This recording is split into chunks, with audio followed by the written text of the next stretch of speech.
નમસ્કાર વિદ્યાર્થી મિત્રો, મંગલમૂર્તિ વિદ્યાલય મહુવાની અંદર હું શૈલેષ ડુંગરાણી તમારા સર્વનું હાર્દિક સ્વાગત કરું છું. મિત્રો છેલ્લે આપણે ઉદાહરણો જોયા હતા, 1 થી આમ તો 4 જેવા ઉદાહરણો સોલ્વ કર્યા હતા આપણે. આજે મિત્રો ઉદાહરણ નંબર આપણે 1.5 થી શરૂઆત કરવાના છીએ. મિત્રો લેક્ચર નંબર 2 ફિઝિક્સ બરાબર છે. ચેપ્ટર નંબર 1 આપણે જોવાનું છે આજે, વિદ્યુત ભારો અને ક્ષેત્રો. એનું ઉદાહરણ નંબર 1.5. જો તમે રકમ જુઓ તો રકમ તો ખૂબ જ મોટી છે. આપણે રકમ પહેલાં જોઈએ કે રકમ શું કહેવા માગે છે. તો પહેલાં રકમ કંઈક આવી છે કે ધાતુના વિદ્યુત ભારિત ગોળા એને, એટલે કે ગોળો છે એ છે, એટલે આપણે દોરીએ સાઈડમાં તમને દેખાય જ છે કે ત્યાં વિદ્યુત ભારિત ગોળો આપણે દોરી નાખીએ કે ગોળો કયો તો એ વિદ્યુત ભારિત ગોળાને નાયલોનની દોરી વડે લટકાવેલ છે. આ દોરી જે છે એ નાયલોનની, ચાલો એટલે વિદ્યુત ભારિત એટલે આપણે પોઝિટિવ ચાર્જીસ મૂકી દઈએ આપણે પહેલાં. લટકાવેલ છે. આકૃતિ 1.7 એટલે આ જે છે 1.7 એ આ છે, લટકાવેલ છે.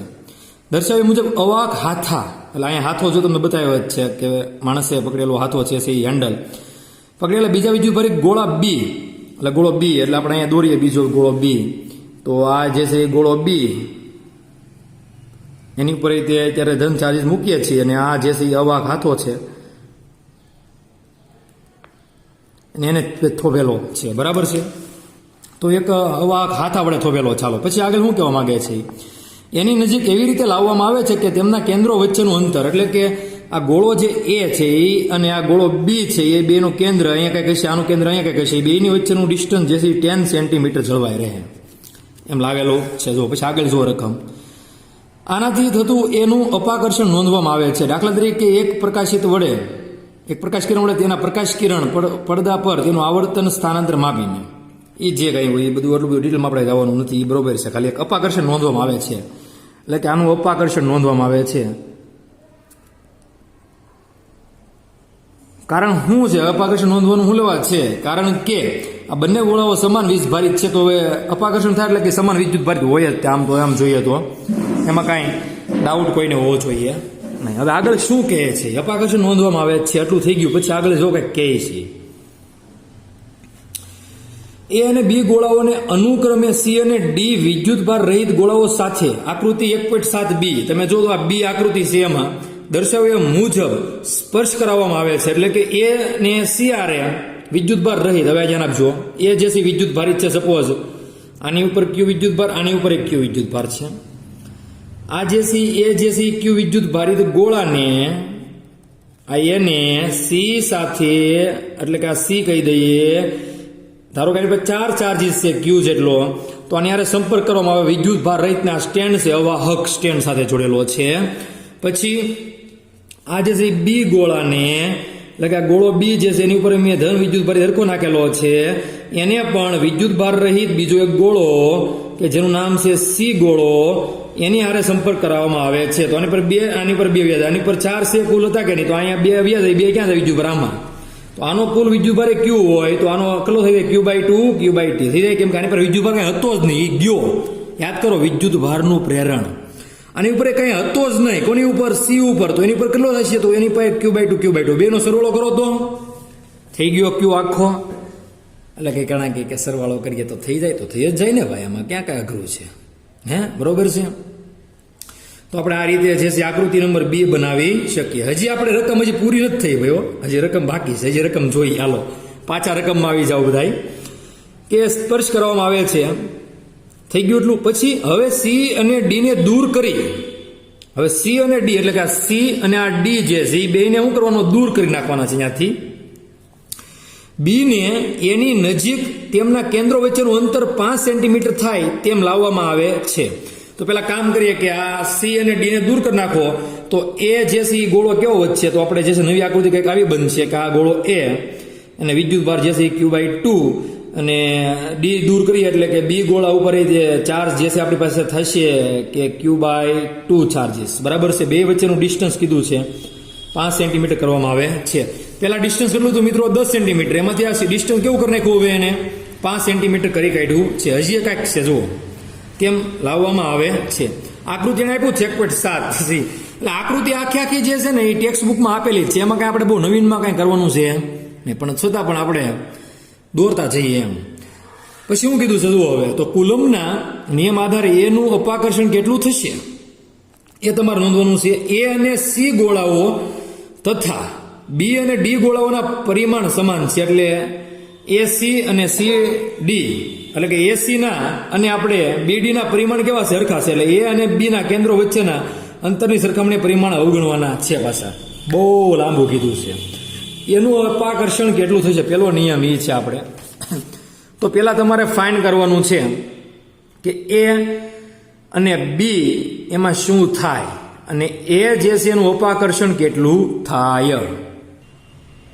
એટલે કે મિત્રો એ અને એ ગોળો જે છે એને અને બી ગોળા વચ્ચે પેલા અપાકર્ષણ જે હતું ઈ જો અહીં અપાકર્ષણ કીધું કે નહીં, પછી આ બધું ક્રિયા કરી આપણે એટલે બી આકૃતિ બનાવીને સી આકૃતિ બનાવીએ તો એમાં અપાકર્ષણ કેટલું થાય એની રે કે બદલે. તો પહેલા તો આપણે આનું નોંધવું પડે. તો આની માટે F બરાબર કે Q1 Q2 અપોન R² નિયમ છે. પાકું છે? ઓકે. એટલે પહેલા જે છે આપણે શરૂઆત કરી આની, તો આપણને F મળશે કે Q1 કેટલો તો એ Q જ ધારો આપણે, અને B નો કેટલો ધારો તો એ તે Q ધારો, અને R² તો કેટલો તો R નો સ્ક્વેર ના R² જ તે. અથવા તો આનો વિદ્યુત તમે Q ડેશ પણ કહી શકો. તો આ Q dash by 2, Q dash by 2, આ Q ડેશ બાય 2 અને આ Q ડેશ બાય 2. તો બધું અઘરું છે કેમ ભાઈ? તો આપણે આનો વાત કરીએ તો આ જે છે એ આકૃતિ એકનો આ વાત આવે કે Q ડેશ બાય R² એ કેટલાનો 10 નો સ્ક્વેર એમને મૂકીએ અને આને કહીએ 1 નંબર. રેડી? એટલે આ 100 આવશે. કેટલું આવશે? 100 10 નો સ્ક્વેર અને 1 નંબર કહી દઈએ PF. આ છેલ્લી કન્ડિશન છે એ બેની એ અને બી ની આપણે નોંધીએ તો F પ્રાઇમ કહીએ એટલે કે K Q1 Q2 by R² પાછો લઈએ એટલે કે K કેટલો એનો K એનો K બદલે કોઈ દિવસ ઘણા કે પાછા હો સાહેબ બદલે આ Q ડેશ નહીં, આ Q જ તે ખાલી હો ભાઈ Q બાય 2 આનું ડેશ નહીં, અહીંયા ડેશ આવે બીમાં, આપણે એમાં ડેશ લેવાનું જ નથી કાંઈ. તો આ Q બાય 2 Q1 એટલે આનો વિદ્યુતભારને Q2 કહીએ એટલે Q પ્રાઇમ બાય 2 અને ડિવાઈડ બાય R² એટલે કે 5 નો વર્ગ ખાલી. તો જો તો K Q પ્રાઇમ છેદમાં 2 દુ 4 અને છેદમાં 25 થાય 5 નો સ્ક્વેર એટલે કે K Q ડેશ બાય 25 100 ને 100 આ છેદમાં એ ગુણે યાદ છે ને આવું બધું. હા ઓકે. એટલે કે અહીંયા આવશે 100 એટલે આ બીજું. તો F પ્રાઇમ અને F તમે નોંધો એટલે 1 અને 2 ઉપર શું લાગે તમે જો તો અહીંયા K Q પ્રાઇમ છેદમાં 100 એટલે F કહેવાય કે નહીં? ઓકે. તો અહીંયા જુઓ K Q પ્રાઇમ બાય 100 જ છે. તો તમને શું લાગે છે? તો F પ્રાઇમ બરાબર શું લખીએ કાંઈ F લખીએ કાંઈ કે 1 અને 2 ઉપરથી. તો પેલા જે અપાકર્ષણ બળ હતું ને એટલું એટલે કે આમાં અપાકર્ષી બળ જેટલું હતું અહીંયા 10 સેન્ટીમીટર અંતરે એટલું જ તે તમે બીજા બે ગોળાઓ ભેગા કરો એટલે કે સ્પર્શ કરાવો અને પાછા છૂટા પાડો એ અને બી ને, તો પાછું અપાકર્ષી બળ 5 સેન્ટીમીટર અંતર કરી નાખો તો તમને કેટલું મળે? તો એ F આનું F જ મળે, એમાં કાંઈ ચેન્જીસ થશે નહીં. બરાબર છે? તો મિત્રો હવે આગળનો પ્રશ્ન એટલે કે ઉદાહરણ નંબર 1.6 ની રકમ જુઓ પહેલા. L લંબાઈના સમબાજુ ત્રિકોણના શિરોબિંદુઓ પર એટલે એક લંબાઈનો તમારે સમબાજુ ત્રિકોણ બનાવવાનો. બનાવ્યો અહીંયા જો છે એને આપ્યું જ છે રકમમાં બતાવ્યા મુજબ. એમ 3 વિદ્યુત ભારો મૂકેલા છે Q1 Q2 અને Q3. દરેક Q બરાબર છે એટલે Q1 બરાબર Q બરાબર Q2 બરાબર Q3 બરાબર QM, Q1 બરાબર Q2 બરાબર Q3 બરાબર QM આપેલું છે.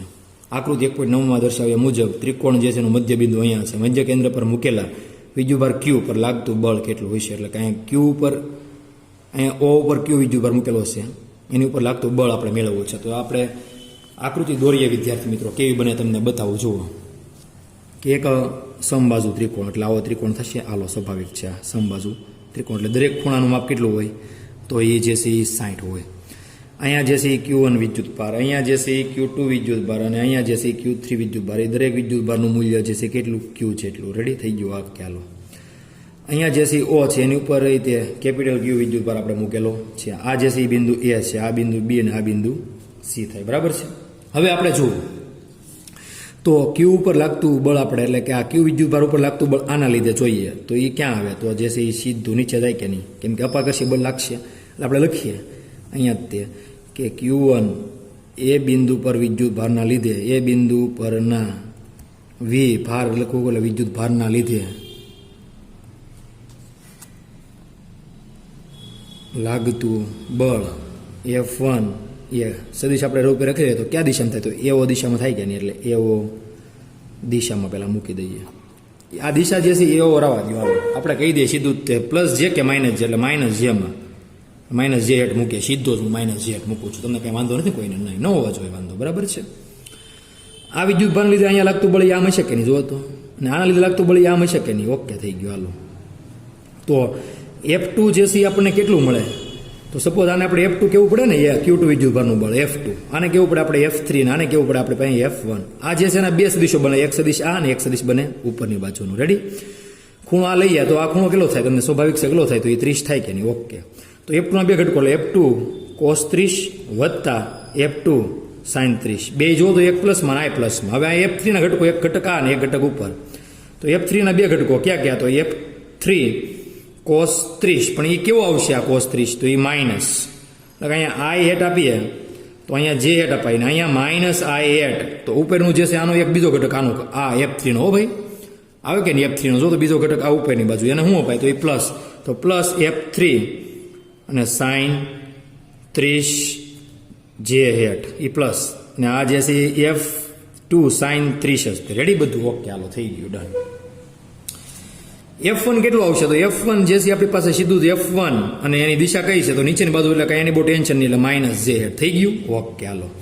હવે કુલ બળ F જોતો હોય તો શું કરવું પડે, ત્રણેય બળોનો સદિશનો સરવાળો કરવો પડે કે F1 વત્તા F2 વત્તા F3 કરવું પડે, હા કરવું પડે, સ્વાભાવિક છે, થઈ ગયું. ઓકે, હવે F1 એટલે શું કહેવાય કે વિદ્યુતભાર કોનો, તો એ એક વિદ્યુતભાર આના લીધે, એટલે Q ના લીધે Q પર લાગતું બળ, એટલે કે Q છેદમાં R2 ડિસ્ટન્સ, એટલે કેટલું, તો અહીંયા લખીએ તો A O2, અને કઈ દિશા, તો એ માઇનસ જે, એટલે માઇનસ કરી નાખું છું. ઓકે, ઓકે, પ્લસ F2 ની વાત કરો તો F2 એમનું એમ cos 30, એટલે શું થાય, તો √3/2 થાય, અને આ હેડ પ્લસ વત્તા F2 sin 30, તો એ શું થાય 1/2, અને એ જે હેડ. ઓકે, હાલો આ થઈ ગયું, વત્તા F3 અહીંયા કિંમત મૂકો નહીં ને, સદિશની મૂકો, તો F3 cos, અહીં તો સેત તો એ જ કિંમત મૂકું છું, cos 30 એટલે શું થાય √3/2, પણ એ કેવું માઇનસ આ હેટ, અને અહીંયા જે છે પ્લસ F3 સાઇન એટલે કે 1/2, અને એ પ્લસ જે હેટ. હવે અહીંયા મિત્રો માઇનસ કે QQ છેદમાં AO2 આ જે હેટ, રેડી, એમ નામ રાખીએ, વત્તા આ F2 ની કિંમત મૂકી, એટલે કે F2 કેટલું છે જુઓ તો F2 જે છે અહીંયા ફોર્સ છે એ કોના લીધે છે, તો પ્લસ Q અને બે છે, તો QQ ના લીધે ખાલી ડિસ્ટન્સમાં ફેર પડે ખાલી, તો કે QQ છેદમાં અહીંયા BO2 આવશે, પછી આર શું છે, તો √3/2 છે, અને જે હેટ છે, સોરી I હેટ છે, I હેટ વાળા હારે લખીએ આપણે, I હેટ વાળા, હો ભાઈ, ને માઇનસ છે અહીંયા જો પાછું, તો એ માઇનસ કરી નાખો, આ લખીએ હારે √3/2, F કેટલો છે એ F3, તો F3 એટલે અહીંયા બળ કેટલું થશે એ ત્યાં, તો એ Q ના લીધે આની ઉપર Q ઉપર લાગતું બળ, એટલે કે એ ત્યાં કે QQ છેદમાં અહીંયા શું આવશે CO2 અને I હેટ. રેડી? ઓકે, આગળ જઈએ મિત્રો આપણે, તો હજી પ્લસ, હજી આ બાકી રહી ગયું કયું, તો F2 આ જે હેટ અને F2 ની બદલે F3 જે હેટ બાકી છે, તો એક કામ કરો, F2 જે કેટલું થશે કે QQ છેદમાં BO2, ને 1/2 તો છે આ જે હેટ, વત્તા F3 એ કેટલું થશે કે QQ છેદમાં CO2 અને જે હેટ જેટલું થશે, બરાબર છે. ઓકે, હવે આ જે છે આપણે કંઈક આવું મળ્યું આપણને ટૂંકમાં, એમ હું મળ્યું એ જોઈએ આપણે ટૂંકમાં. આપણને હવે અહીંયા બધું એસોર્ટ કરવું પડશે, એટલે મસ્ત રીતે આપણે બનાવ્યા, ને F પરિણામ ઇઝ ઇક્વલ ટુ, તો કે QQ કોમન લઈ લે બધા એમાંથી, તો અહીંયા શું વધે, તો જે વધે છેદમાં AO2 વધે, AO2 અંતર છે આપણે હમણાં લખીએ, હો. પછી અહીંયા કે QQ તો કોમન લઈ લીધું આવડું, તો વચ્ચે હું તો √3/2 BO2 વચ્ચે, અને એ I હેટ માઇનસ √3/2 અહીંયા વચ્ચે, અને કે QQ તો કોમન થઈ ગયું, એટલે હું વચ્ચે ખાલી, તો C એટલે કે 1 છેદમાં CO2 અને જે I હેટ પાછું માઇનસમાં. રેડી? પ્લસ કે QQ કોમન, એટલે વચ્ચે હું 1/2 BO2 જે હેટ વત્તા કે QQ કોમન, એટલે 1 છેદમાં 2, 1/2 સૂત્ર ને 1/2 CO2 અને જે હેટ, અહીંયા જો 1/2 છે તે F3 માં દેખાય છે. ઓકે, જે હેટમાં. હવે મિત્રો આપણે જે શરૂ થાય, હવે આ આકૃતિ તમે જુઓ બધાય, આકૃતિ નંબર 1, એમાં આપણે પેલા શું મેળવવું છે એ પ્રશ્ન છે. તો પેલા આપણે જે છે AO એટલે આ ભાગ મેળવવો છે, AO સમજણ પડે છે. તો પેલા આપણે તો એ થી માંડીને આ અંતર એટલે કે આને નામ આપી દઈએ કે એડી, તો એડી સ્ક્વેર પેલા મેળવીએ આપણે, એટલે એડી સ્ક્વેર અહીંયા જો તો કાટકોણ ત્રિકોણ કયો બને, તો જુઓ આ જે છે એ 90 ડિગ્રી બને. ઓકે, તો આ જે છે કર્ણ, આ એની બાજુ ને એક આ બાજુ, એટલે કે એડી સ્ક્વેર વત્તા બીડી સ્ક્વેર ઇઝ ઇક્વલ ટુ શું કહેવાય, એસી સ્ક્વેર એબી સ્ક્વેર કહેવાય કે નહીં, કાટકોણ ત્રિકોણ મુજબ. બરોબર, રેડી છે? ઓકે, બરોબર, ચાલો ડન થઈ ગયું. હવે જુઓ આપણે મેળવું છે એડી, એટલે એડી સ્ક્વેર ને કરતા બનાવીએ એટલે કે એબી સ્ક્વેર માઇનસ બીડી સ્ક્વેર થાય. ઓકે, સ્વાભાવિક છે. હવે આ બીડી કેટલું છે અહીંયા જો તો L/2 થાય કે નહીં, આખું L છે, દરેક બાજુ લંબાઈ કેટલી છે L છે, તો આખું L, તો અડધું કેટલું થાય L/2 થાય. ઓકે, તો બીડી કેટલું થાય L/2 થાય, તો બીડી સ્ક્વેર કેટલું થાય તો L સ્ક્વેર બાય 4 થાય કે નહીં. ઓકે, અને એબી સ્ક્વેર કેટલું થાય તો એબી સ્ક્વેર કેટલું છે જો તો અહીંયા એબી સ્ક્વેર કેટલું છે તો એ જે છે એ L સ્ક્વેર થાય. તો આ જવાબ શું આવશે આનો, 4 નો લસાઅ એટલે 4L square minus L square by 4 એટલે કે 3L સ્ક્વેર બાય 4 એટલે કે √3L બાય 4 આવે કે નહીં. તમે આ વર્ગમૂળ કાઢો એટલે એડી આપણને મળી જાય. હાલો, આપણને એડી મેળવું પડે છે ખાલી, તો એડી મેળવ્યું. હવે આપણે જોઈએ છે એઓ, તો એઓ એટલે શું કહેવાય તો એઓ ઇઝ ઇક્વલ ટુ 2/3 એડી કહેવાય કે નહીં. જો મધ્ય બિંદુ છે, ખાસ કરીને સમબાજુ ત્રિકોણનું મધ્ય બિંદુ છે એટલે શું કહેવાય તો એઓ જોતું હોય તો શું કરાય, આનું 2/3 ભાગ કરવાનું એટલે એવો મળે તમને આખાનું એડીનું. સમજણ પડી ગઈ? ઓકે, તો એ 2/3 એડી કેટલું મળ્યું આપણને √3L/2 મળ્યું, એટલે 2 ઉડી જાય. તો આ √3 છે એટલે અહીંયા ઉયો એટલે √3 વધે કે નહીં, તો L/√3 જોબ આવે આપણે કોનો, એઓ નો. હાલો, એવો આપણને મળી ગયું ભાઈ, સમજજો ખાસ. તમને હવે મળ્યું હું તો એઓ મળ્યું છે તો ખાસ L²/√3. હવે એ રીતે આપણે બીજું પણ મેળવવા જઈએ એટલે કે શું મેળવીએ તો બીઓ મેળવીએ. તો બીઓ કેટલું મળે હે ભાઈ, બીઓ એટલું મળે કે નહીં, બીઓ કેટલું મળી જાય આપણને તો L²/√3 મળે કે નહીં. હાલો ડન છે, એટલે L²/√3 L/√3 બધું મળે આપણને. બીઓ એટલું જ આ હોય એટલું જ આ હોય એટલે બધું આપણને L/√3 મળે. એ કિંમતો આપણે મૂકીએ ભાઈ, બરોબર છે ને, મૂકવી પડશે ને કે વેલ્યુ.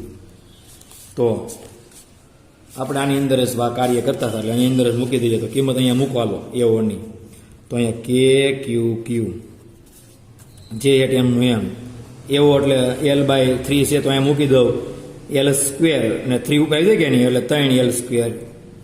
પછી અહીંયા જે છે √3/2 BO સ્ક્વેર એટલે એ જ મૂકવાનું. આ હેડ હું મૂકશો BO સ્ક્વેર એટલે L સ્ક્વેર અને 3 રેડી માઇનસ √3/2 હજી છે CO સ્ક્વેર એ રીતે એટલે કે 3/L સ્ક્વેર એટલે L²/3 મૂકીએ CO એટલે સ્ક્વેર એટલે બરાબર છે ને એ આ હેડ. તો આ જો તો બે ઉડી જાય, ઉડાડી જ દેવાના, ઉડી જો હરખી કિંમત વત્તા 1/2 BO સ્ક્વેર મૂકો L²/3 એટલે 3 જે હેડ. આ માઇનસ છે ને જે આગળ તમને ખબર છે અહીંયા માઇનસ તો આગળ બરાબર છે. આપણે પહેલું સ્ટેપ કેવું હતું માઇનસ મૂકો બરાબર બધા એમાં, એટલે 3/L² 1/2 અને હજી અહીંયા શું આવશે વત્તા જે એડ તો છે જ તે પણ 1/2 અને CO સ્ક્વેર એટલે L² અને 3 મૂકશો. ઓકે, આ બે વખત થઈ જશે કે બે સેમ. તો અહીંયા KQQ માઇનસ 3/L² જે હેડ વત્તા બે વખત આ કરીએ એટલે 2 ટાઈમ શું થાય 3/L²/2 તો છે જ તે અને જે હેડ બે ઉડી જાય તો 3 આ બે ઉડી જાય કે નહીં. તો KQQ અને ગુણ્યા 0 એટલે જવાબ શું આવે 0 આવે કે નહીં. હે ભાઈ, સમજણ પડે છે મેં જે કીધું એમાં. કે જો પહેલેથી આપણે જોઈએ અહીંયા તો અહીંયા જે છે -3 L² આ બે તો સ્ટેપ ઉડી જશે ઉપર આવ્યા એટલે ઓકે. હાલો, કેમ કે તમારે એઓ બરાબર આ CO બરાબર આ ને BO બરાબર તમને શું મળે તો L/√3 મળે. આપણે શીખવાડ્યું કેમ તમારે ગણતરી કરવાની, બરાબર છે. એ કિંમતો મૂકો એટલે તમારે આવા બે સ્ટેપ આ બે ઉડી જાય. હવે આ જે છે સ્ટેપ બે વખત છે જો તો 1 અને 2 વખત સેમ ટુ સેમ છે કે નહીં. 3/2 L² 3/2 L² અને જે હેડ તો બેનો સરવાળો થાય એટલે 2 વખત થાય. 2 વખત કર્યા મેં જો અહીંયા પણ આ બે ઉડી જાય પાછા 2 1 આ 2 ઉડે કે નહીં. તો વધે હું અહીંયા 3/L² અને જે હેડ અહીંયા -3/L² અને જે હેડ તો આ બે ઉડે કે નહીં પાછા. એટલે કે આ જોબ શું આવે એનો 0 ઉડે એટલે 0 એમ. તો 0 ગુણ્યા કોઈ પણ હોય જોબ શું આવે 0 જ આવે, સ્વાભાવિક છે કે નહીં. એટલે આપણને આન્સર જે છે 1.6 નો શું જોબ મળે 0 મળે છે, બરાબર છે મિત્રો. તો તમારે આ જે રકમ છે એમાં કુલ પરિણામી ફોર્સ F સદિશ ઇઝ ઇક્વલ ટુ શું જોબ આવશે તો મિત્રો 0 મળી જાય છે. આની પછીનો મિત્રો દાખલો જે છે લાંબો છે એ તમને અહીંયા જુઓ છો એ આપણે કરવાનો જ છે, બરાબર છે. પરંતુ મિત્રો આપણે આગળના ક્વેશ્ચન એટલે કે 1.4 જે ક્વેશ્ચન છે ને દાખલો એની અંદર એક થોડીક મિસ્ટેક હતી. આ તમે દાખલો મેં ગણેલો રાખ્યો જ છે મારી પાસે 1.4 એમાં તમે જો અહીંયા તો સીધો અહીંયા FE/FG છે ને પહેલું જ પેજ એની અંદર જો અહીંયા ભૂલ છે એલા દેખાય આ જીની વેલ્યુ કેટલી આવે 6.67 આવે આપણે મૂકી કેટલી 1.67 એટલે અહીંયા તમારે એક સુધારો કરવાનો છે ભાઈ મિત્રો આ તમે સુધારો કરશો એટલે તમારે 2.3 આન્સર આવશે નકર અહીંયા 0.9 જેવો કંઈક આન્સર આવશે હો ભાઈ એક સુધારો કરવાનો છે પછી તો પાછળના પેજે તમારે બધે સુધારો કરવો પડશે ને મિત્રો તો અહીંયા દે 6.67 એટલે જ્યાં જ્યાં તમારે જીની કિંમત 1 પોઈન્ટ છે ત્યાં 6.67 બધે કરી કાઢવાની રહેશે જીની કિંમત ખાલી હો ગુરુત્વાકર્ષી સાર્વત્રિક અચળાંકની વેલ્યુ ગુરુત્વાકર્ષી સાર્વત્રિક અચળાંકની કિંમત કેટલી આવે તો g = 6.67 × 10⁻11 ન્યૂટન મીટર સ્ક્વેર પ્રતિ કિલોગ્રામ સ્ક્વેર આવે મારા અહીંયા મિસ્ટેક એક થઈ ગઈ કે 1.67 થઈ ગયું તો આપણે આગળના લેક્ચરમાં એ કેટલું આવે અહીંયા 6.67 આવે એ તમારે સુધારો કરી નાખવાનો છે તો વિદ્યાર્થી મિત્રો આપણે આજે જે છે આ બે દાખલા બહુ લાંબા હતા એટલે એ આપણે એટલું રાખીએ આગળનું જે છે હવે પછીના લેક્ચરમાં આપણે જોવાના છીએ પાછું તો મિત્રો આનો જવાબ જે છે એ શૂન્ય આવે છે બરાબર છે એ તમારે સાબિત થઈ ગયું એટલે આવો જે કાંઈ પ્રશ્ન હોય બહુ ઘૂંટી નાખ્યું છે મેં એટલું બધું ઘૂંટવાનું નહીં તમારે તો ખાલી સમજેલા હોવો એટલે સીધું ધડાધડી જ બોલાવવાની આ તો તમને સમજાવવા માટે મેં જે છે અહીંયા થોડુંક આમ 2-3 વખત લીટીઓ મારી આવ્યું છે બરાબર છે બાકી કંઈ 2-3 વખત લીટી મારવાની જરૂર છે તો મિત્રો આજે આપણે એટલું રાખીએ આગળનું આપણે આગલા લેક્ચરમાં જોઈશું કેમ કે હવે 1.7 દાખલો પૂરો થશે નહીં પાછો બરાબર છે એટલે 1.7 દાખલો જે છે આપણે આવતા લેક્ચરમાં પાછો સોલ્વ કરીશું આની જેવો જ છે સીધી સ્વરૂપનો દાખલો છે મિત્રો એ પણ આપણે જોવાનો જ છે બરાબર છે તો હોમવર્કમાં મિત્રો આજે તમને આપી દઈએ HW તો આજનું હોમવર્ક જે છે એ લખી નાખજો બધાએ તારીખ 29/9 કે HWમાં તમારે શું કરવાનું છે તો મિત્રો હોમવર્કની અંદર ઉદાહરણ 1.5 અને 1.6 એક વખત જ લખવાના છે બરાબર છે કેટલી વખત લખવાના છે તમારે એક વખત લખવાના છે 2 વખત લખવાની કંઈ જરૂર છે નહીં મિત્રો તો આજે આપણે એટલું રાખીએ